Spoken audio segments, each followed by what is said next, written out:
Boa noite, companheiros e companheiras, trabalhadores e trabalhadoras.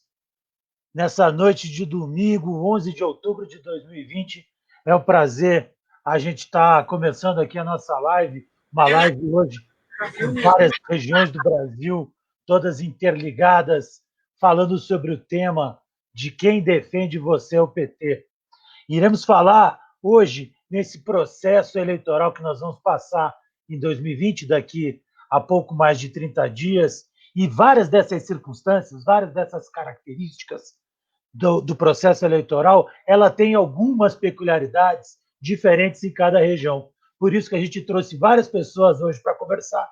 Eu, Magal, este que vos fala, candidato a vereador pelo Partido dos Trabalhadores em Curitiba, conto com a presença magnânima da professora, deputada Margarida Salomão, candidata a prefeita da querida Juiz de Fora, cidade de Minas Gerais. Ao lado também vou estar com o pastor Daniel Elias, candidato a vice-prefeito de Duque de Caxias, da Baixada Fluminense, para falar conosco, com o nosso pessoal. Ao lado, Vinícius Carvalho, ele também morador de Florianópolis, mas nascido em Duque de Caxias.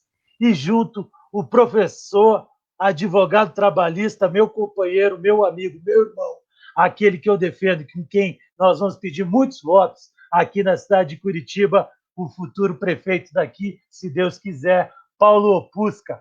É um prazer estar com todos aqui hoje, começando, dando-se bem à noite. E eu gostaria de começar, pessoal, claro, ladies first, dando primeiro a palavra até a professora Margarida. A professora Margarida também parece que vai poder falar e depois ela já vai ter uma outra agenda. Então, a gente já vai começar com a professora. Boa noite, professora. É um prazer inenarrável estar aqui com a senhora. O prazer é todo meu, Magal. Um grande prazer mesmo estar aqui com você, com o pastor Daniel Elias. Aqui, Caxias é meio vizinho de Juiz de Fora também, então nós somos assim próximos. Saudar o Vinícius, que é de Caxias, mas está disputando a eleição em Florianópolis, não é, Vinícius? É isso mesmo? Na verdade, eu fui secretário de organização do PT aqui. Eu tô ajudando a coordenar uma candidatura aqui que é do Cadu, que não pôde estar aqui hoje. Muito bem. Mas eu tenho um histórico de militância com o Magal e no PT aqui de Floripa muito grande. Opa! E estou aqui com meu querido amigo e colega Paulo Opusca, que, na verdade, é um privilégio para Curitiba tê-lo como candidato a prefeito. É um bravo militante, uma pessoa da universidade, e eu acho que isso também é uma coisa importante, que nós mobilizemos esses quadros para fazer a disputa política no Brasil. Eu sou candidata a prefeita aqui no Juiz de Fora, atualmente eu sou deputada federal, estou deputada federal. O que eu sou mesmo é professora, né, o Magal? Então, isso é que a gente é mesmo, sempre. Mas, de todo modo, eu estou aqui fazendo a disputa em Juiz de Fora com boas perspectivas, estamos na frente na pesquisa, e, claro, que ainda faltam 5 semanas, né? E se pesquisa ganhasse jogo, não precisava nem de fazer eleição, né, gente? Então, nós aqui temos que mandar brasa mesmo, conversar com as pessoas. Eu acho que nós temos um legado importantíssimo, que é o legado do PT. Eu acho que é muito importante conversar com as pessoas sobre a ação que o PT construiu historicamente nas gestões municipais, que são gestões reconhecidas internacionalmente. Você pega um livro como o David Harvey, né? Cidades Rebeldes, lá está a experiência de Porto Alegre, do orçamento participativo, e continua a ser a coisa mais inovadora que você pode pensar, que é fazer a gestão do território com a participação de quem mora nele. E quem introduziu essa ideia no Brasil foi o PT, como foi o PT que bancou todas as grandes conquistas que nós temos na área da reforma urbana. O Estatuto da Cidade, o Estatuto da Metrópole, o Marco Nacional de Saneamento, que infelizmente foi recentemente desfigurado, e nós temos feito uma luta muito grande, que não tem, infelizmente, muita visibilidade na cena pública, porque, infortunadamente, a cobertura das atividades parlamentares é pelo lado do grotesco, quer dizer, se tiver um deputado ou uma deputada fazendo alguma coisa extraordinária, todo mundo já ouviu falar da Flor de Lis, não é verdade? Sim. Mas as pessoas não sabem que fomos os deputados de oposição que criamos essa oportunidade de as pessoas receberem o auxílio emergencial de R$600. A grande maioria das pessoas acha que isso é uma ajuda do governo. Não sabem que nós arrancamos isso contra o governo. Como, da mesma forma, não sabem que, por exemplo, no que diz respeito à cultura, o auxílio emergencial dos agentes culturais, que são entre as pessoas que mais foram prejudicadas nesse período aqui da pandemia, também fomos nós, foi a Benedita, que é candidata a prefeita no Rio de Janeiro, que organizou esse movimento, e tantas outras coisas em que o PT é protagonista, e é necessário relatar isso. Agora, eu quero dizer a vocês que eu tenho feito uma campanha aqui voltada para o futuro. Eu acho que o passado nos legitima e nos endossa, mas ninguém vota pelo passado. As pessoas homenageiam o passado, reconhecem o passado, e assim devem fazê-lo. Mas o que elas querem é o que elas ainda não têm. Elas querem uma moradia digna, elas querem um transporte público decente, elas querem as crianças nas creches, e eu acho que é nosso papel fazer esse debate, porque, ao fazê-lo, nós estamos, na verdade, discutindo o Brasil. Hoje, 85% da população brasileira mora nas cidades. Se você discute a temática das cidades, a grande desigualdade que as cidades expressam na sua geografia, na verdade, você está discutindo o nosso país. Eu acho que nós vamos ter campanhas bonitas, envolventes, nem sempre em todas as capitais nós vamos ter resultados muito expressivos, mas eu quero cumprimentar vocês que estão se candidatando, como eu também, porque, na verdade, a gente defende o PT também, na medida em que a gente bota a cara, né? Porque exatamente. Nesse processo político que a gente consegue discutir com as pessoas, de fato, as dúvidas que elas têm, e elas têm todo o direito de tê-las, né? Nós somos democratas, nós acreditamos nisso. Então, eu fiz questão de participar, ainda que brevemente, desse encontro virtual nosso aqui, pela importância que eu acho que ele tem. Cumprimento a vocês por fazer esse debate e dizer que nós todos, nas campanhas que nós estamos desenvolvendo, que nós estaremos devolvendo o Brasil às brasileiras e aos brasileiros, reconstruindo a democracia, porque essa é a necessidade prioritária que eu vejo hoje na cena pública brasileira. Então, eram essas palavras que eu queria usar para fazer aqui a minha intervenção. Muito obrigado.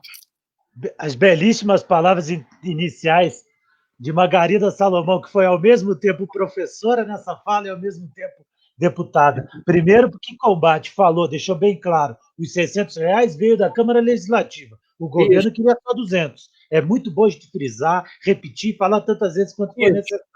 A outra coisa é a necessidade do esclarecimento que o papel do professor tem e sempre não se transfere conhecimento, né, professora? O que se passa é uma provocação. E é exatamente isso, é para isso que a gente convidou, que a gente tem muito prazer de estar aqui com a senhora. Queria agora pegar as palavras iniciais do meu pastor, Daniel Elias, candidato a vice-prefeito de Duque de Caxias, ele que traz dentro do tecido social cristão aquela parte mais básica e dentro das circunstâncias da Baixada Fluminense, sabe o que melhor representa tudo isso. Boa noite, pastor. Gente, a paz do Senhor Jesus. Meu grande amigo Marrone conseguiu chegar a tempo, glória a Deus. Salve, Marrone. Seja bem-vindo. Marrone O Marrone, na verdade, ele é o meu professor de política, viu? Ele tá me doutrinando bem, tá me ensinando a fazer política aí. Eu quero louvar a Deus pela vida do Marrone, quero agradecer por cada pessoa, agradecer a Deus por cada pessoa que está aqui compondo uma mesa virtual, né? A professora Margarida, o nosso companheiro Paulo, que está representando aí o Partido dos Trabalhadores no Paraná. Daniel, pois não? Me dá só uma parte aqui, que na hora que você falou, eu já ia repetir, para sempre seja louvado, mas a religião é a outra, eu estou com o que repete na minha. Amém. Você vê como é que o pessoal de esquerda faz, né? É a coisa de você ter sincretismo, tolerância e tudo isso com todas as religiões cristãs. Segue, desculpa. Pois é, e agradecer também ao nosso companheiro Vinícius, pela vida do nosso companheiro Vinícius Carvalho, né? Felipe também, Magal, tá? E também quem está nos ouvindo. Eu procuro ser bem assim, transparente, e não forçar, porque existem muitas pessoas, Marrone, Margarida, Paulo, Felipe, Magal, Vinícius, que quando entra para a política, ele quer o eleitorado evangélico e ele acaba querendo fazer uma capa. Eu não, o Marrone, ele convive comigo, ele anda comigo, ele sabe que eu não uso capa. Eu sou o que eu sou de verdade. Então, tipo assim, se tu estiver tocando uma música funk, eu vejo que aquela música ali não tem nada que desagrada a Deus, eu vou dançar. Tanto que hoje eu dancei no meio da rua um funk do PT. Né? Então eu procuro ser bem transparente, não ser hipócrita, né? Mas também trazer a minha essência de evangélico para dentro do Partido dos Trabalhadores, não com a intenção de evangelizar ninguém, mas também trazer para dentro da esquerda a cultura evangélica também. Por quê? Porque temos a cultura negra africana, temos a cultura da religião de matriz africana, e eu acho muito legal que o Partido dos Trabalhadores respeita a cada cultura, a cultura do muçulmano, a cultura do judeu. Então é importante que também a gente mostre a nossa cultura, o nosso linguajar, o que a gente acredita, não para usar isso para fazer política, porque isso não é legítimo. O que tem que ser, o que tem que ser levado para a política? Qual é o debate? É isso aí que estava sendo falado, né? Sobre o auxílio emergencial, né? Sobre educação. Esse é o debate político. O debate político não pode ser o debate bíblico. E estão querendo trazer a Bíblia e os costumes da igreja evangélica para o debate político. Então a gente viu há pouco tempo atrás a Damares Alves trazendo o costume evangélico para a política, que é a abstinência sexual. Então o jovem evangélico, principalmente o pentecostal da Assembleia de Deus que eu sou, normalmente ele, na juventude, ele procura se guardar, ou seja, ele tem abstinência sexual, e ele só vai ter relacionamento depois de casado. Isso é uma doutrina de evangélico, isso não pode ser levado para a política, em hipótese alguma.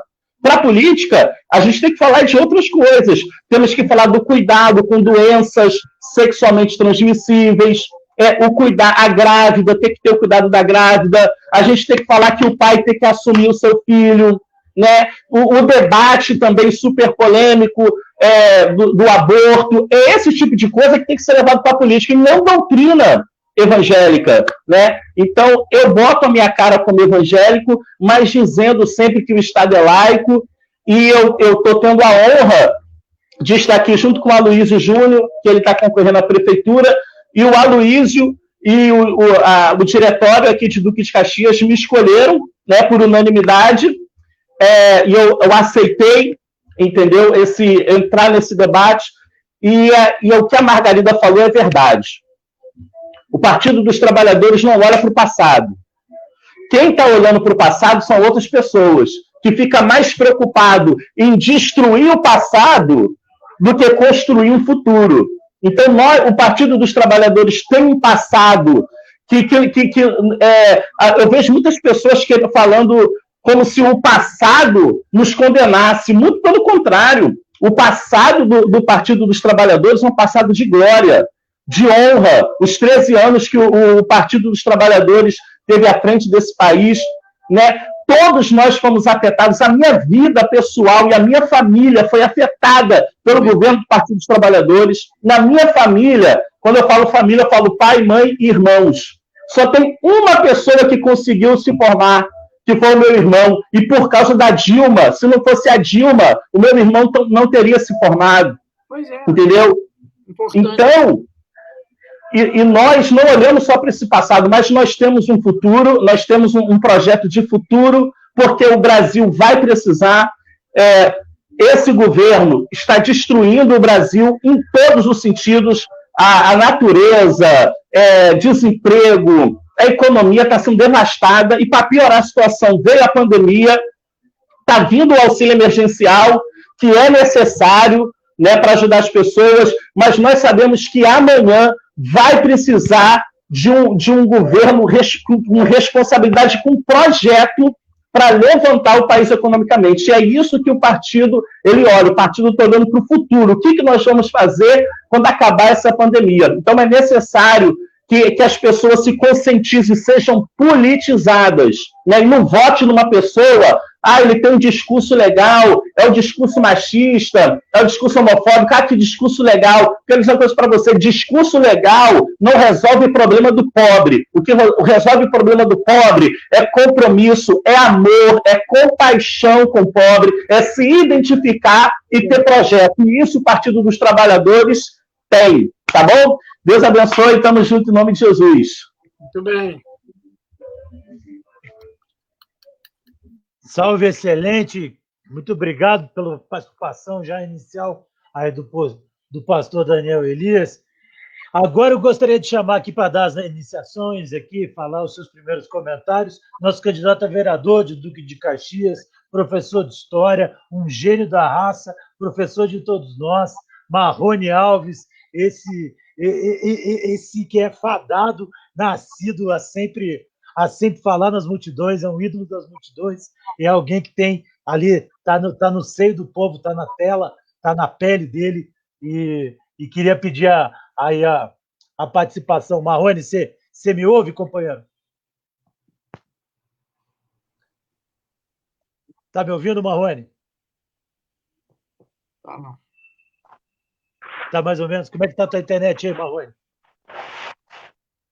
Acho que a internet do Marrone não tá funcionando muito legal ainda por enquanto. Está rateando. Está rateando. Vinícius, vai daí, faz a tua iniciação, Vinícius. Fala daí, abre as asas aí de Marrone, de Duque de Caxias. Quando eu até estava esperando aqui o Marrone, estava aguardando o Marrone falar, vou até ver se eu mando uma mensagem aqui no privado para ele, porque acho que ele não estava ouvindo ou não estava conseguindo. Está muito lento, está muito congelada a imagem dele. Eu queria dar boa noite, queria agradecer aqui a todo mundo que está assistindo. É um prazer estar aqui na mesma mesa com todos vocês, mas principalmente, desculpa aqui, mas com a professora Margarida, porque eu acompanho o trabalho dela há muitos anos, então para mim é um orgulho muito grande. Estou torcendo muito para que ela, óbvio que todos aqui vençam, mas assim, se a professora Margarida conseguir vencer em Juiz de Fora, vai ser um avanço civilizatório para Juiz de Fora imenso, assim, imenso. E queria compartilhar aqui, além dos agradecimentos, também do prazer de estar aqui falando com todo mundo. Queria falar que Magal, eu queria dizer que eu adorei o teu jingle, cara. O teu jingle eu já espalhei para todo mundo, Porque, cara, que fica na cabeça. Eu acho que a ideia do jingle tem que ser essa, um pouco na cabeça. Chiclete, né? Chiclete. E queria compartilhar aqui com vocês, muito rápido e sucintamente, a questão da conjuntura aqui de Florianópolis. Eu acho que o interessante de conversarmos, de trazermos alguém de Caxias, de trazermos gente de Curitiba, de Juiz de Fora para conversar, a gente cruzar, porque nós estamos num país só que é um país muito, muito grande e muito diferente entre suas regiões. Você fazer política em Florianópolis é uma coisa. O debate que cola em Florianópolis, a pauta que cola em Florianópolis não é a mesma que cola em Duque de Caxias. Eu tenho percebido muito isso, porque quando, por exemplo, o sócios político, a forma de fazer política em Caxias, quando eu passo a semana conversando com o Marrone. E às vezes, quando eu tenho que escrever um texto para o Cadu aqui em Florianópolis, são dois mundos diferentes. Entende? Então, a fala do pastor Daniel... Ô, Vinícius, deixa eu só te perguntar uma coisa. Você consegue aumentar teu volume, não? Deixa eu ver se assim melhora. Melhora. Melhora. Então, assim, a fala do pastor Daniel... passou um filme na minha cabeça, e a fala da professora Margarida também, Porque isso já é uma coisa que eu vou adotar, que é uma sacada que a gente tem que ter na cabeça no dia a dia, na campanha, na rua, falando com as pessoas. A gente reverencia o passado, mas a gente vota pelo futuro. Isso é tão óbvio como é que a gente, entendeu? A gente tem que militar dessa forma. E o pastor Daniel traz uma outra visão, que é muito importante, que a gente tem que, principalmente nós que somos do campo da esquerda, nós precisamos abaixar as armas para a questão religiosa. Principalmente dentre as pessoas mais jovens, que eu vejo, e aqui eu estou falando de coração aberto, porque aqui é um bate-papo entre amigos e entre companheiros e militantes. O que eu tenho percebido é que tem muito jovem, principalmente do campo da esquerda, que por esse momento, por essa avalanche conservadora pela qual passa o país, tem perdido um pouco a mão na crítica à questão religiosa. Então, a gente, se não houver, o povo brasileiro o Brasil é um dos países mais cristãos do mundo. Então, assim, a gente tem que compreender isso. Você defender o Estado laico passa também por você respeitar a religião com que as pessoas professam e querem praticar, etc. E não tem nenhum problema nisso. Eu costumo dar como exemplo também, pastor Daniel, que o primeiro candidato a governador da história do PT no Rio de Janeiro foi um candidato pentecostal, que foi o Lisânias Maciel. Então, é mesmo. Não foi, professor? Verdade. Então, assim, é isso mesmo. Então, assim, o que eu falo, quando eu tento separar na minha crítica que eu faço, que, por exemplo, se existe uma bancada evangélica, uma bancada do boi, uma bancada da bala, só a ideia de uma bancada religiosa em si já não é uma coisa que é legal. Porém, não tem problema nenhum em você ter um candidato que professe qualquer religião, inclusive evangélico. Então, por exemplo, se o pastor Daniel é vice-candidato a prefeito por Caxias e isso ajuda a gente a dialogar com abrir esse novo flanco de diálogo, é excelente, entendeu? É excelente. E é isso que a gente tem que recuperar. Parece que a polarização do país fez tão mal ao país que levou o debate para uma baixaria inimaginável. Por outro lado, aqui em Florianópolis, assim, é uma cidade que tem muito problema. A gente vai fazer uma conversa com o pastor na quinta-feira com o Cadu, o Magal, e até o Cadu não pôde participar aqui hoje, porque o Cadu está num culto também do pastor Jota, que é o que tem feito o trabalho, que aqui em Florianópolis, assim que começou a pandemia, gente, é vendida como uma ilha da fantasia, como uma cidade de primeiro mundo. E, de fato, nós temos alguns índices de primeiro mundo aqui, como a saúde pública, por exemplo. Para vocês terem uma ideia, meu pai tem 68 anos, minha mãe 69, minha mãe tem 63, eles não precisam de plano de saúde aqui. O SUS dá conta. Eu não tenho plano de saúde também. Isso, eu me sinto muito privilegiado. Quando eu tive transtorno de ansiedade, Magal, em 2010, eu fazia yoga pelo SUS, de graça. Então, é uma coisa que a gente tem que lutar para manter, porque a última prefeitura baixou a verba daqui de saúde de 22% para 17%, e você já vê alguma coisa, você já vê efeito prático nisso. A gente tem que não só lutar para manter, mas a gente tem que conversar para vocês para demonstrar, aqui funciona isso. Quem sabe em Caxias isso não funcione? Quem sabe em Juiz de Fora também não funcione? Para que todas as pessoas pobres, assim, mais humildes, eu me coloco como pessoa pobre, porque eu sou minha renda familiar é muito baixa. Mas assim, e a gente não precisa ter plano de saúde. Então a nossa qualidade de vida é muito elevada em relação de quando a gente morava em Duque de Caxias. E por isso que é importante a gente conversar com várias pessoas. Passar a ideia de unicidade. Eu sempre falei isso com o Magal. Magal, vamos conversar, você, o Cadu. Começou assim, eu, Magal, o Cadu e o Omarzinho, do Bar do Omar. Pô, cara, mas por que é interessante? Porque a gente vai fazer uma troca entre regiões. Um partido é um país, mas são regiões diferentes. E outra coisa, para quem de Curitiba está assistindo, nós não somos uma ilha. Para quem de Caxias está assistindo, eu morei na Baixada Fluminense, o jovem da Baixada tinha uma autoestima muito baixa. Eu quero passar aqui para os jovens da Baixada, que é o seguinte, gente, tem gente de Curitiba, tem gente de Juiz de Fora, tem gente de Florianópolis que está preocupado com o que acontece aí, com vocês. A gente quer que a vida de vocês melhore. Então, assim, quando começou a pandemia aqui, o Magal participou das nossas primeiras falas, que era semanal quase, né, Magal? Ou, às vezes a gente chegou a fazer todo dia, né? O Cadu, ele começou um trabalho social. O Cadu, gente, é o candidato a vereador que eu apoio e participo da coordenação de comunicação. Foi presidente do PT de Florianópolis. O que acontece? O Cadu, eu lembro que aqui o lockdown, a quarentena geral, começou numa terça-feira. Na quinta-feira, fazendo quentinha junto com o Padre Wilson, o trabalho social do Padre Wilson e do pastor Jota, um padre católico e um pastor evangélico. O Cadu falou assim, Vinícius, no segundo dia de quarentena, já tinha gente passando muita fome, Magal. Muita fome. Ele falou que gente que jamais imaginou que ia passar fome. Gente que é profissional liberal. Então, assim, isso desnudou... Descarregou o celular, mexeu aqui, desligou o celular. Desnudou uma Florianópolis que ninguém imaginava que tinha. E existe. Então, o nosso trabalho aqui é dialogar também com comunidade, com população carente, com população pobre. E quem está fazendo esse debate, esse enfrentamento para fora de populismo, eu nem gosto de usar muito a palavra populismo, porque academicamente é um termo relativo. E, assim, eu não acho que muita coisa que o Vargas fez teve muita coisa que não foi ruim e que a direita chamou de populismo. Porém, quem tem feito debate populista com a sociedade e chegado em camadas mais pobres é a direita. É o Bolsonaro falando que vai matar bandido, é o Bolsonaro falando que é uma gripezinha e que se perder o emprego a culpa é da esquerda, é o Bolsonaro falando que quer auxílio emergencial, vai pedir para o governador que mandou tu ficar em casa. Isso é uma grosseria com a população que está sofrendo, que, assim, eu, sinceramente, não imaginava que eu, com 34 anos de idade, ia ver isso na minha vida. Ia ter esse atraso civilizatório no país. E nós estamos passando por isso. E nós somos responsáveis por tentar tirar o país disso. Entendeu?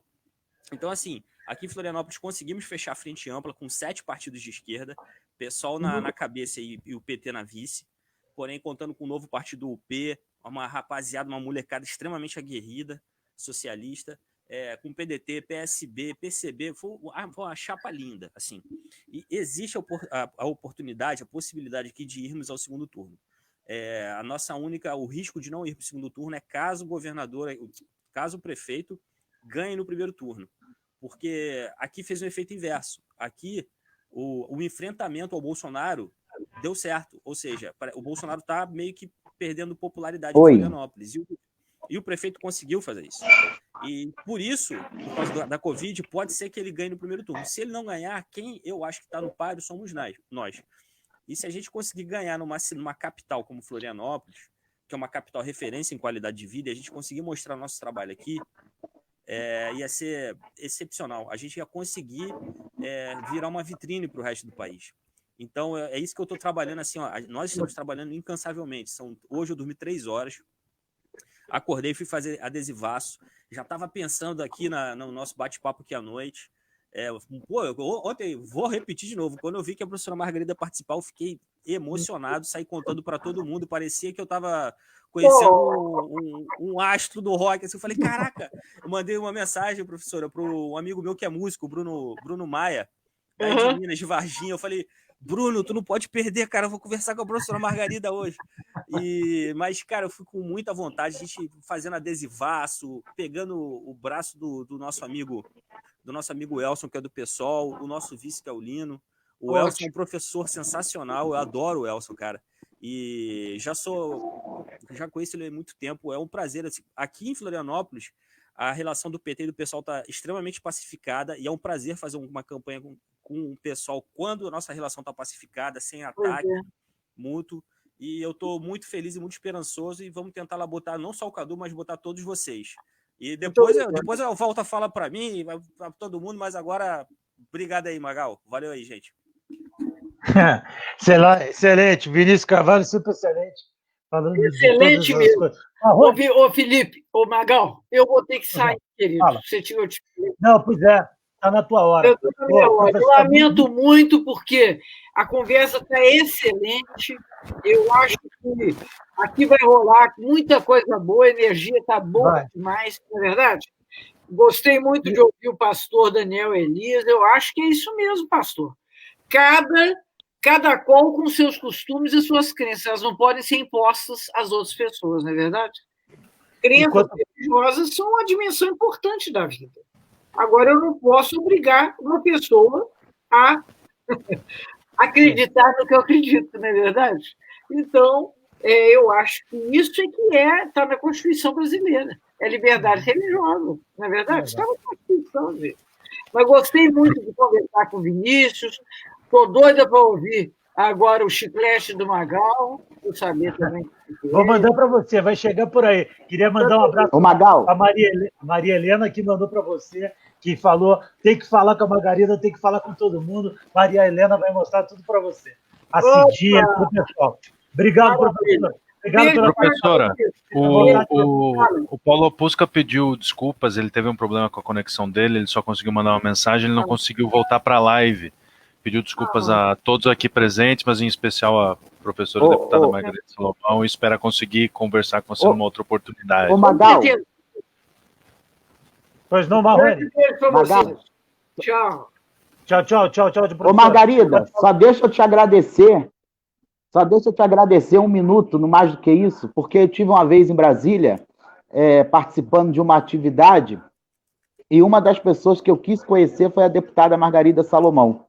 E eu tenho muita alegria de estar, igual o Vinícius aqui, participando da live com ela. Ela teve que sair, mas a gente fica feliz de ter ocupado aqui o mesmo espaço virtual da Margarida, que foi uma das melhores reitoras de universidades federais que nós tivemos no Brasil, tanto que foi reitora eleita e reeleita lá da Universidade Federal de Juiz de Fora, e é uma professora, uma das gigantes que a gente tem no Congresso Nacional, e está aqui do nosso lado, né? Daqui rapidinho a gente chega em Juiz de Fora, para quem está aqui em Caxias. É mais fácil chegar em Juiz de Fora do que chegar em Campo dos Goitacazes, só pegar o Washington Luiz e subir direto. Então é muito bacana. E aí quero saudar o Magal, encheu minha bola aí, eu estou ouvindo aqui, oscilação de internet. Hein? Olha, muitas vezes é mais fácil chegar em Juiz de Fora do que no centro do Rio de ônibus, né? Sim, tem dia que feriado agora, dia de Nossa Senhora, feriado, você vai levar mais tempo para chegar em Cabo Frio do que chegar em Juiz de Fora, saindo aqui da Baixada Fluminense, para você ver a dicotomia do que é a região metropolitana do estado do Rio de Janeiro. Então, eu quero aqui saudar o nosso amigo, futuro vereador de Curitiba, Magal, nosso combatente, aguerrido, companheiro, nosso pastor Daniel e nosso vice-prefeito aqui na nossa cidade, que há pouco tempo atrás nós estávamos juntos, fazendo aí caminhadas pelas casas, pelas praças de Caxias. Nossa última visita, Magal e Vinícius, foi a um pipoqueiro antifascista que vende pipoca na Praça de Jardim Primavera. Olha que coisa louca, que importante, sabe? É com essas pessoas que a gente... Pipoqueiras antifascistas. Então, Caxias é uma cidade que tem uma história, uma tradição com o campo de esquerda, progressista e popular muito grande. O Prestes se escondeu aqui, no bairro da Taquara, quando ele estava fugindo da ditadura militar, numa casa que funciona e existe até hoje na Taquara, dentro do Parque Municipal. Então, eu quero saudar aqui o nosso vice-prefeito, pastor Daniel, um cara sério, um pastor que realmente conhece o verdadeiro Cristo torturado, que conhece o verdadeiro Cristo que veio a esse mundo pregar a justiça social, pregar o amor, pregar uma nova ordem. Jesus não nasceu num berço de fariseus, não nasceu num palácio de ouro. Jesus nasceu lá em Nazaré, assim como os nordestinos que veio para a Baixada Fluminense, que veio para o Sudeste atrás de uma vida melhor, também quem vinha de Nazaré sofria preconceito. E é dessa Nazaré, desse Nordeste de Israel, que veio o Cristo que a gente acredita. Outro Cristo que eles pregam aí, para esse outro Cristo, eu sou ateu. Eu acredito no Deus, no Jesus Cristo, que o pastor Daniel prega, e eu tenho certeza que o pastor Daniel vai também nos ajudar aí, Magal, conversando com o público dele, com os seguidores dele, para no momento certo fazer a indicação às pessoas que sempre estão perguntando para ele na rede social: pastor Daniel, e aqui em Curitiba, quem é o nosso candidato a vereador? Quem é o nosso candidato a prefeito? Porque o pastor Daniel é um nome nacional, não é um nome só dessa cidade. Por isso que ele é o presidente nacional do setorial de evangélicos do Partido dos Trabalhadores. Então vai ter uma hora que ele vai ter que parar aqui a campanha em Caxias e fazer uma colinha para os seguidores dele, dos candidatos a vereador e a prefeito dele em algumas cidades, e principalmente nas capitais, e você, com certeza, vai estar nessa colinha. O Cadu, com certeza, vai estar lá em Florianópolis nessa colinha. Saudar o meu amigo baixadense, Vinícius Carvalho, meu amigo, meu irmão, meu professor, nossa referência de nos ensinar a fazer política do modo didático, do modo suburbana, onde a gente consegue falar com as pessoas de um jeito que elas compreendam, que elas se sintam acolhidas, né? Não aquele jeito acadêmico de que você faz uma tese de doutorado, de mestrado, financiado com bolsa do CNPq, e a faxineira da universidade lê aquele cartaz que ela está ajudando a financiar e não consegue entender. A gente precisa fazer esse tipo de leitura do mundo, do país, das nossas cidades, a partir desses textos didáticos, claros, objetivos, e o Vinícius está nos ensinando como que a gente tem que fazer isso para a gente conseguir voltar a dialogar com as pessoas. Porque tem uma galera aí meio cirandeira, não sei de onde, que quer dizer que a gente saiu da base, que a gente tem que voltar para a base. Eu nunca saí da base, eu moro há 27 anos no Corte 8, Centenário, Duque de Caxias, Rio de Janeiro, complexo de favelas da Mangueirinha. Eu nunca saí daqui. O pastor Daniel nunca saiu do Parque Eldorado, terceiro distrito da cidade, Capivari, Cantão, Lamarão, Chácara Rio Petrópolis, Chácara Arcampo. O Magal nunca saiu da base dele, do assentamento do MST. O Vinícius nunca saiu da base dele. Como é que a gente saiu da base? Não fomos nós que saímos da base. É que tem um público que tenta romantizar a base. Por exemplo, tem um partido que foi fundado em 2005, que foi fundado numa farsa, a farsa do Mensalão. Por que esse partido hoje tem sentido para existir? Para ficar criticando o PT, igual um vereador aqui do Rio de Janeiro, que ao invés de se preocupar em derrotar o Crivella, em derrotar o Eduardo Paes, está criticando a Benedita. E aí, ao invés dele criticar a mulher branca, Zona Sul, que romantiza também, que nasceu no subúrbio, está romantizando a mulher negra que nasceu no Chapéu Mangueira. Então, a gente tem que ter uma compreensão, e aí que bom que aí em Florianópolis teve essa compreensão, em outras cidades teve essa compreensão, que o capital, ele se une a qualquer momento quando mexe com os interesses dele. E nós estamos aqui tentando fazer o debate de conflito entre nós mesmos, ficar disputando o mesmo eleitorado contra um, contra o outro. E que bom que algumas cidades conseguiram se encontrar, conseguiram dialogar. Nós aqui em Caxias tentamos a todo custo fazer uma aliança pragmática, de esquerda, progressista, com os partidos. Não foi possível. A gente pegou o nosso pastor Daniel, que está aqui, que é um pastor que não tem medo de dizer que é o pastor, que anda com a Bíblia debaixo do braço, de camisa vermelha, com a bandeira do PT. E isso que impacta as pessoas. Como que pode um pastor de uma igreja da Assembleia de Deus dizer que é petista? Como é que um pastor pega o microfone e faz as pessoas compreenderem, Vinícius, que Jesus foi aquele que chegou aqui na Terra e falou que nós tínhamos que repartir o pão? E esse pastor Daniel está dizendo para as pessoas aqui que o presidente Lula fez a mesma coisa que Jesus e repartiu o pão com o Bolsa Família para as pessoas que não tinham o que comer. E isso é tirar dinheiro da burguesia, do capital, que durante os anos não queriam isso, aonde morria uma criança a cada 6 minutos de fome no Brasil, e o cara deu comida para as pessoas comerem. Eu não precisei, nós aqui não precisamos, mas e quem precisou? Nós não podemos olhar a política do ponto de vista individualista do nosso umbigo, sabe? E esse é o problema, e essa é a reflexão que a gente tem que fazer com as pessoas. As pessoas agora estão fazendo a reflexão muito a partir de si. Ah, mas isso, mas eu aquilo, mas eu não precisei. Mas e quem precisou?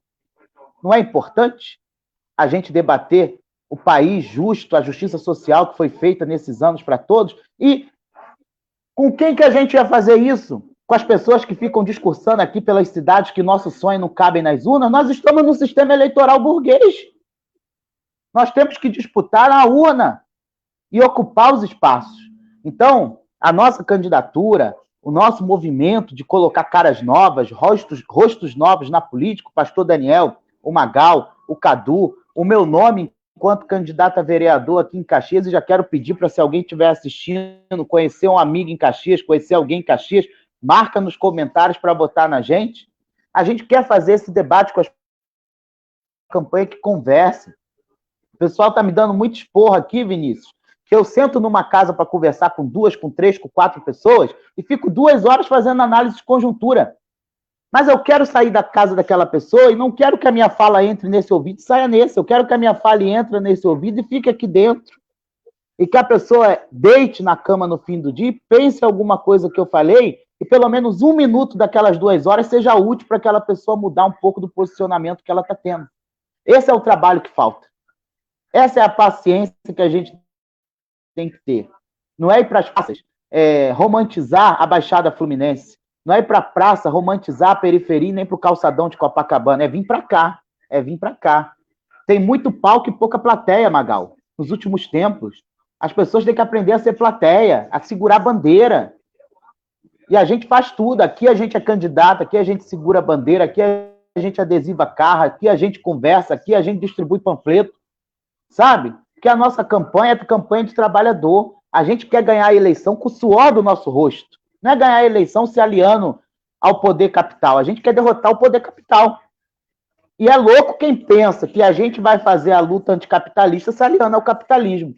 Então é um pouco isso que a gente quer fazer. Quem quer entender, como o Vinícius disse, o Brasil, vem passar um mês aqui na Baixada Fluminense andando com a gente, que você vai ver o que é o Brasil na Baixada Fluminense, que deu 78% de voto para o Lula e deu 78% de voto para o Bolsonaro agora em 2018. E não é ir para a Baixada Fluminense igual colonizador, né? Com o livrinho do Marx debaixo do braço, do Foucault debaixo do outro. Vai de cabeça limpa. Assim, ó, apaga tudo. Vai conhecer a Baixada. Vai ver por que o pastor Daniel falou assim, ó, se tá tocando um batidão de funk que eu acho legal e não ofende a Deus, eu vou dançar.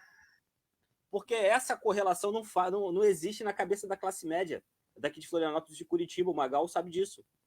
O Magal, que morou 400 dias, né? Ficou 400 dias na Vigília Lula Livre, que ajudou, junto com a rapaziada aí da roda de samba dos sindicatos, a construir um movimento popular, moradia popular aí para a rapaziada, a militar em região de moradia popular, de casa.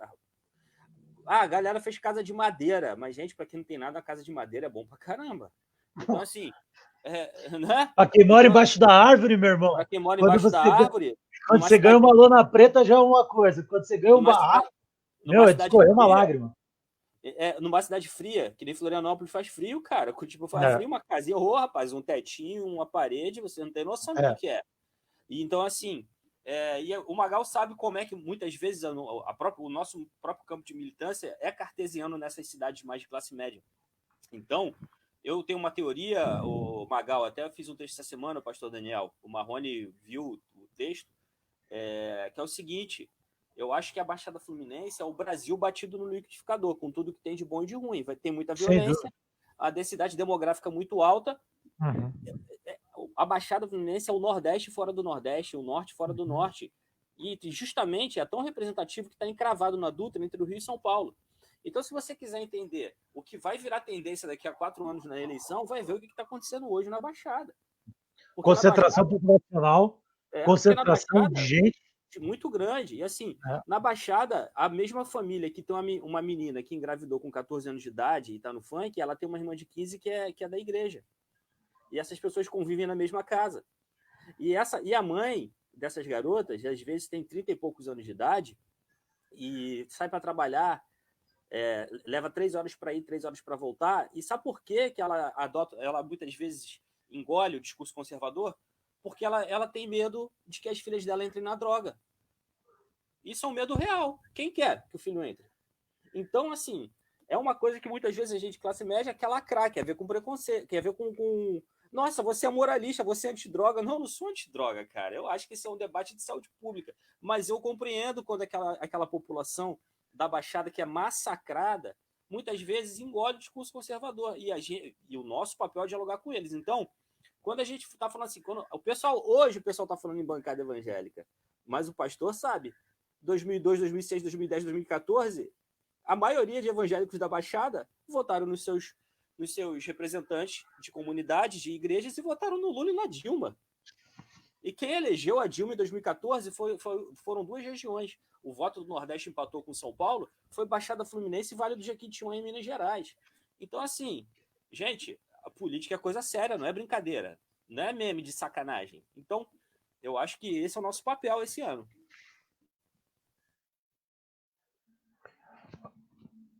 Olha só, desculpa aí, pessoal, fiquei aqui fora.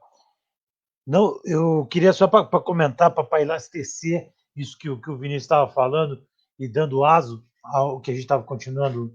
Quero agradecer as pessoas que estão aqui, viu? Tem muita gente aqui com a gente. Ercília, a Cíntia Valente, minha companheira, Adalberto Prado, meu irmão, Daiane, a Jô, quem mais estava lá em cima, que eu tinha visto, a Cirlei, Luiz Celso Galino, Tânia, Maiara, Vera Delgado, todo mundo que está aí, muito obrigado, valeu pela participação, continua comentando, continua falando, continua compartilhando. Importante que você chame o pessoal para a discussão, porque o Marrone já deu a peça inicial, o toque inicial, e o Vinícius começou a falar, pastor, do que de fato eu gostaria de esquentar o papo. Para começar a esquentar o papo, até para fazer valer a pena, para a gente dar mais dinamismo nessa história toda. O Marrone começou, já deu esse pontapé inicial. Mas o que eu quero falar é o seguinte, Vinícius, Marrone e pastor Daniel. A gente está vivendo um processo histórico. Assim, a gente está vivendo o processo histórico. É agora, está acontecendo. Quem se abster disso, quem quiser lavar a mão, estou vendo muita gente na burguesia que fala: o negócio é votar nulo, nessa eleição vai ter muito mais voto nulo por conta da Covid, por conta disso. Se isso é um fato, se isso não é um fato, não importa. O que importa é o fato que isso tem que agir na mente das pessoas, certo? Se o fato é histórico e você está se ocultando, você está se ausentando de participar de um processo histórico, você está automaticamente anuindo, ratificando, assinando embaixo que está aí. E o que está aí, Magal? Que está aí é um princípio que vem a passos largos, galgando, galopando de autoritarismo. A gente comemora nessa semana aí, uma semana que acabou a corrupção no Brasil. A gente viu aí essa manifestação do presidente. A gente viu que os casos de Covid bateram 150 mil oficiais, e isso eu preciso dizer para todos vocês, porque eu, infelizmente, fui detectado positivamente. Graças a Deus, pastor, estou assintomático, estou aqui isolado, estou aqui fazendo todas as precauções, daqui a mais uns dias já vou estar de volta, mas na hora que eu fiz o resultado, eu não tive dúvida. A primeira coisa que te salva é o Estado dando condições de vida para você. Não só eles me deram todas as condições, pastor Vinícius e Marrone, como eles me ligam diariamente para saber como é que eu estou.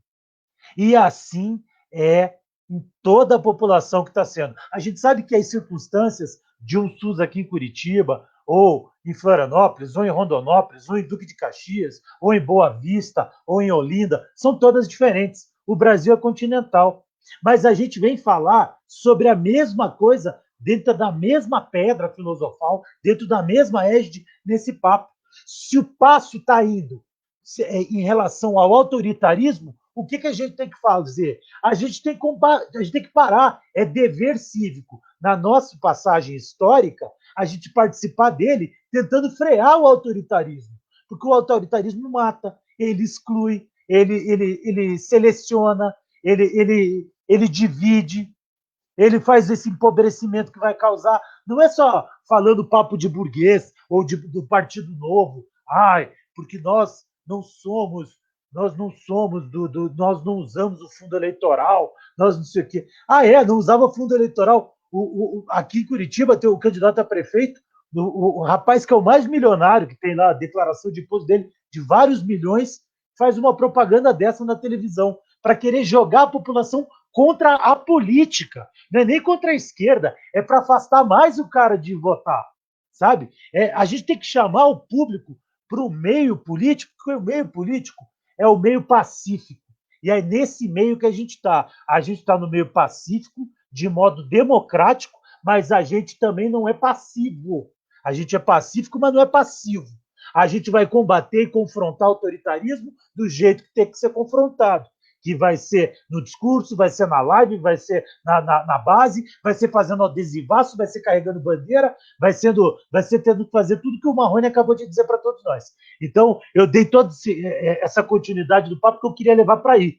Sabe, pastor, o princípio cristão, o tecido social do mesmo, aquele mesmo do deserto da Galileia, é o mesmo do deserto de Caetés, é o mesmo de cada um desses moradores da Baixada. é mesmo de cada um do morador do Capanema, esse aqui que vos fala, ou de qualquer outras regiões periféricas, das regiões suburbanas que tem no Brasil afora. É para esse público que a gente quer, é para esse público que a gente quer que nos escute, e é para esse público que a gente acha que vale a pena a política. Então, eu queria começar dando uma salva de perguntas aí para todos vocês, pessoal, falando sobre 2 quesitos que, para mim, me surgem como muito importantes. Falei isso ontem lá com uma live lá de São Paulo, quero falar com vocês. Como que a gente vai unir esse binômio no ano... A eleição está aí, mas como é que a gente vai unir esse binômio para resolver esse binômio? Qual binômio, Magal? Covid mais inflação. Cara, inflação está terrível. Aqui em Curitiba está terrível. Eu quero saber de vocês, como é que a gente da esquerda vai pensar em unir isso para resolver o problema do pobre? O pobre precisa trabalhar. O pobre ele tem que estar na rua. Ele não vai ter as mesmas condições de isolamento como os outros que vão ter, né? E aí? Por quê? Porque senão não tem como. Está cada vez maior. Neguinho não vai conseguir pagar mais aluguel, como não consegue mais. Curitiba tem 75 bairros e 400 ocupações. Vou repetir, 75 bairros e 400 ocupações. Quase o mesmo número de favelas. Sabe? Então, é um número gigantesco. Vinícius, eu queria que você desse essa primeira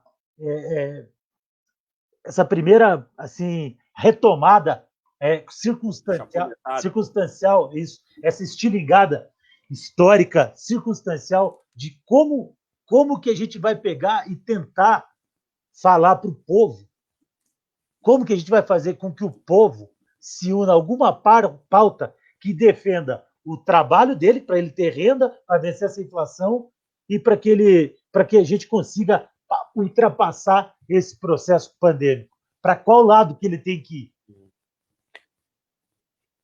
Assim, é uma coisa muito complexa. É como se fosse... Eu costumo dar o exemplo de uma cama de gato.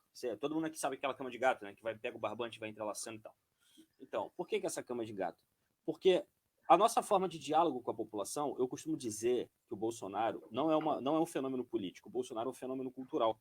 O PT é um fenômeno político. O PT se cacifou para chegar à presidência em 2002. O PT se forjou na Nova República, na abertura política, enfim, no período de distensão, e virou presidente.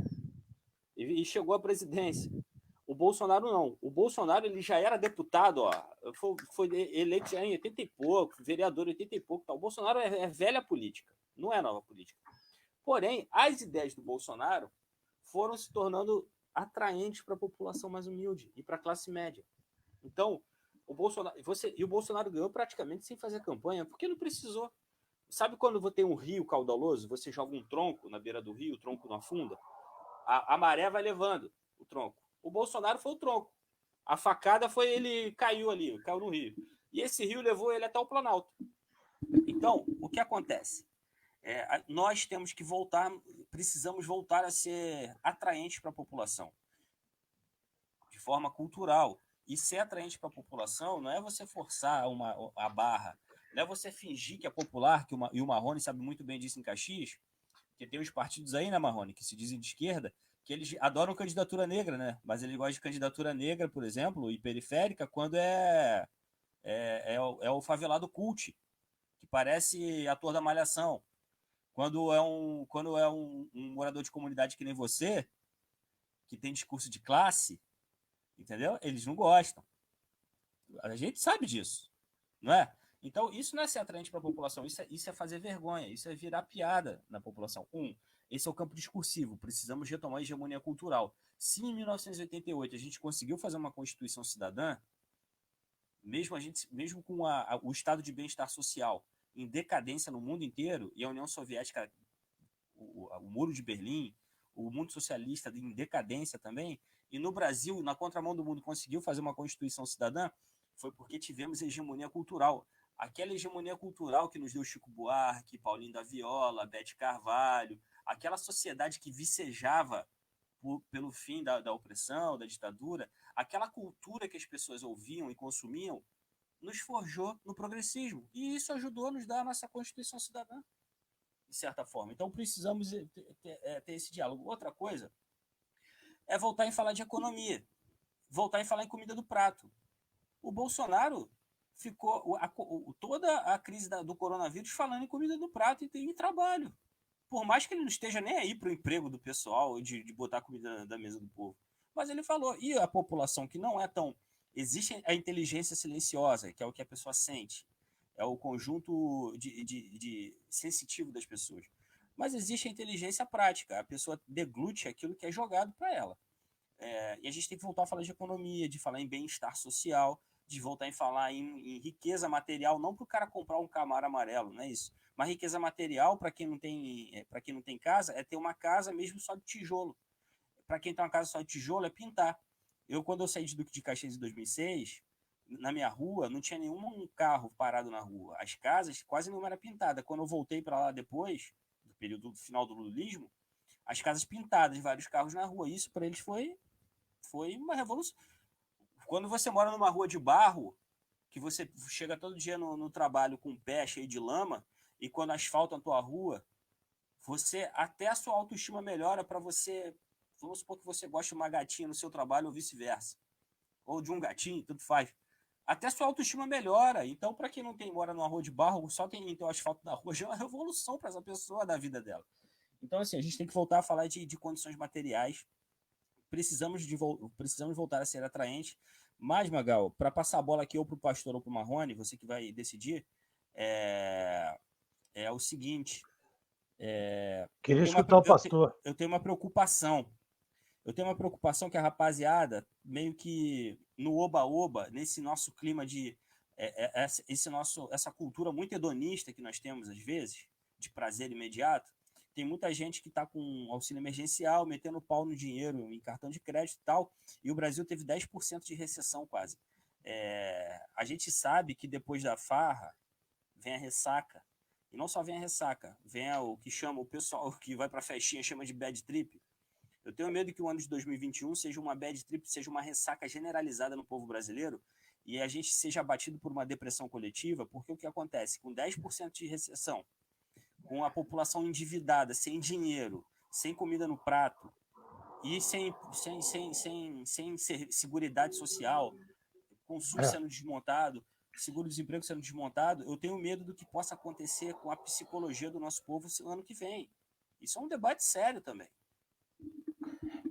Desculpa, pessoal, queria só falar uma coisinha para vocês aqui, que infelizmente a gente vai ter que caminhar para essa fala do pastor e para as considerações finais do encerramento, porque o pessoal aqui está me pedindo da produção do PT aqui, que a gente vai ter outras agendas para fazer ainda hoje, então, infelizmente, a gente não vai conseguir continuar com o papo hoje. Mas a gente abre esse espaço, a gente já deixa espaço para o demais. Pastor, por gentileza, a palavra é sua. Gente, eu vou falar aqui uma coisa que é um tanto polêmica, mas eu aprendi que o princípio... Guarda isso que eu vou falar aqui para vocês, para todos que estão me assistindo. Eu descobri que o princípio da prosperidade é a economia. É o princípio da prosperidade. Você pode ver que toda pessoa próspera, ele é econômico. Quem gosta de esbanjar, normalmente não são pessoas que têm condição financeira. Por quê? Porque o princípio da prosperidade financeira é ser econômico. E por que eu estou falando isso? Politizaram demais esse auxílio emergencial. Virou uma guerra política, uma guerra partidária. E a verdade é que muita gente que está recebendo não era nem para estar recebendo. E quem tinha que estar recebendo não recebeu. Por quê? Porque para você conseguir esses R$600, em primeiro lugar, você tinha que ter um aparelho telefônico. Em segundo lugar, você tinha que ter internet. E quem realmente precisa não tem telefone, não tem esse aparelho e também não tem internet. Então, muita gente que está passando fome, né, que é um analfabeto, por exemplo, ele não teve acesso aos R$600. Eu estava conversando outro dia com uma pessoa que é uma pessoa bem-sucedida, de Niterói, e ela disse que do nada caiu R$600 na conta dela. A mulher é dona de várias propriedades. Agora, graças a Deus que é uma mulher lúcida, uma mulher legal, ela devolveu esse dinheiro. Então, acho que, em primeiro lugar, tem que começar a ver para quem está caindo esses R$600. Poxa, estava caindo até para traficante, gente. Até para a gente estava preso. Eu olhei assim, não acreditei naquilo. A impressão que deu, até foi que fizeram de propósito, justamente para bagunçar ainda mais. Né? Então, acho que, em primeiro lugar, tem que ver, tem que fazer passar uma peneira, né, para ver quem realmente precisa e quem realmente precisa receber. E tem muita gente que não precisa estar recebendo. Eu acho que esse é o primeiro ponto. Né? Eu falei sobre... como o Marrone falou, né, que eu citei uma vez a multiplicação dos pães. Jesus, uma vez, ele pega 5 pães e 2 peixes e multiplica, e 5.000 homens comem, afora mulheres e crianças. Então, se 5.000 homens comeu, afora mulheres e crianças, porque nessa época a cultura, né, só contava quem era homem, mulheres e crianças não entravam na contagem. Então, devia ter umas 15.000 bocas ali que comeu. Sendo que a Bíblia ela fala que quando aquele povo acaba de comer, Jesus manda pegar o que sobrou. Porque Jesus ele não é de desperdício. Né? E uma passagem também que vem na minha mente sobre essa época é porque lá no Egito houve um período de abundância. Foram 7 anos de fartura e depois viriam 7 anos de fome. Né? E José ele era o governador e ele teve ali ele preparou um plano econômico para salvar aquele país da fome. E ele teve um plano ali, né, que era para guardar a 5ª parte de tudo, para se preparar para aqueles 7 anos de fome. Então, o que tem que acontecer é o seguinte: esse momento, na minha opinião, é o momento de salvar vidas. Esse é o momento de salvar vidas, a gente se preocupar com salvar vidas, né, tudo que puder fazer para salvar. Agora, desde já, economistas, intelectuais, né, não politicagem, não esse negócio de esquerda e direita vai matar as pessoas. Então, intelectuais, economistas, não é o camarada que fica gritando na internet fazendo meme, não, entendeu? Já elaborar um plano, entendeu? Para poder salvar o país, já pensando no futuro, entendeu? Então, eu penso dessa forma. Tem que parar de politizar a Covid-19, porque politizar a Covid-19, ou seja, quem é de esquerda usa máscara, quem é de direita não usa máscara. Pelo amor de Deus, gente. Entendeu? Então, existe um fanatismo muito grande da parte de lá, e esse fanatismo não pode chegar até gente. Então, não pode mais politizar nem a Covid nem o auxílio emergencial. O populismo da direita aí que o Vinícius começou a falar no começo, né, deu aso a isso. Mas, pessoal, infelizmente, aí por determinação dos horários aqui, a gente vai ter que encerrar isso aqui. Vinícius, Marrone, pastor, se quiserem continuar depois, eu estou à vontade, a gente pode abrir, depois fala, a gente pode conversar depois, tentar abrir, mas agora, nesse canal aqui, a gente vai ter que ir despedindo do pessoal. Muito obrigado para quem esteve aqui. Vou abrir no meu lá. Marrone, um abraço, valeu, Vinícius. Pastor, obrigado, muito obrigado Magal, pela participação noturna aí. Muito Daqui bom. a pouco a gente conversa mais. O povo não come dólar, o povo come arroz e feijão. O povo come arroz e feijão. É isso que a gente quer. Saúde e socialismo para todo mundo. Muito obrigado a todos que escutaram a gente aí e daqui a pouco a gente está de volta. Um forte abraço.